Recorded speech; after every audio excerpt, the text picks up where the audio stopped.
1 Kings chapter 4. King Solomon now ruled over all Israel, and these were his high officials: Azariah, son of Zadok the priest, Elihoreph, and Ahijah, the sons of Shisha, were court secretaries. Jehoshaphat, son of Ahilud, was the royal historian. Benaiah, son of Jehoiada, was commander of the army. Zadok and Abiathar were priests. Azariah, son of Nathan, was in charge of the district governors. Zabad, son of Nathan, a priest, was a trusted advisor to the king. Ahishar was the manager of the palace property. Adoniram, son of Abda, was in charge of the labour force. Solomon also had 12 district governors who were over all Israel. They were responsible for providing food for the king's household. Each of them arranged provisions for 1 month of the year.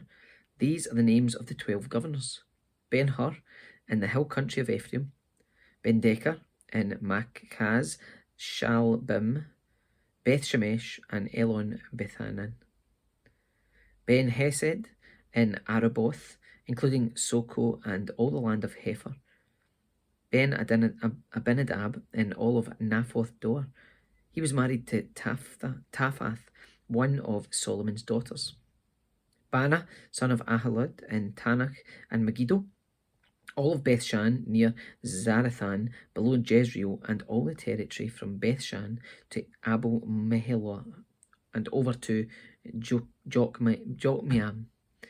Ben-Geber in Ramoth Gilead, including the towns of Jair, named for Jair of the tribe of Manasseh, in Gilead, and in the Argob region of Bashan, including 60 large fortified towns with bronze bars on their gates. Ahinadab, son of Edo, in Mahanaim. Ahimaaz in Naphtali. He was married to Basemath, another of Solomon's daughters. Bana, son of Hushai, in Asher and in Aloth. Jehoshaphat, son of Paruah, in Issachar. Shimei, son of Elah, in Benjamin. Geber, son of Uri, in the land of Gilead, including the territories of King Sihon of the Amorites and King Og of Bashan. There was also one governor over the land of Judah. The people of Judah and Israel were as numerous as the sand on the seashore. They were very contented, with plenty to eat and drink. Solomon ruled over all the kingdoms, from the Euphrates River in the north to the land of the Philistines and the border of Egypt in the south.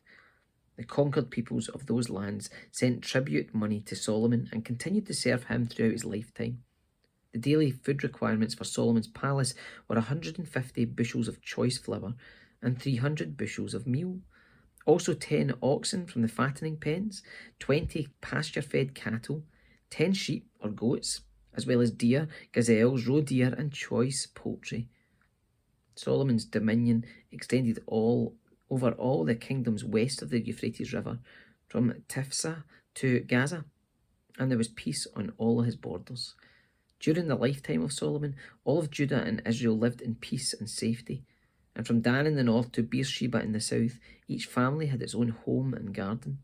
Solomon had 4,000 stalls for his chariot horses, and he had 12,000 horses. The district governors faithfully provided food for King Solomon and his court. Each made sure nothing was lacking during the month assigned to him.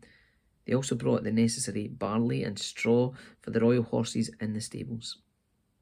God gave Solomon very great wisdom and understanding, and knowledge as vast as the sands of the seashore. In fact, his wisdom exceeded that of all the wise men of Egypt, of the east, and the wise men of Egypt. He was wiser than anyone else, including Ethan the Ezrahite and the sons of Mahol, Herman, Calcol, and Darda. His fame spread throughout all the surrounding nations. He composed some 3,000 proverbs and wrote 1,005 songs. He could speak with authority about all kinds of plants, from the great cedar of Lebanon to the tiny hyssop that grows from cracks in a wall. He could also speak about animals, birds, small creatures, and fish. And kings from every nation sent their ambassadors to listen to the wisdom of Solomon.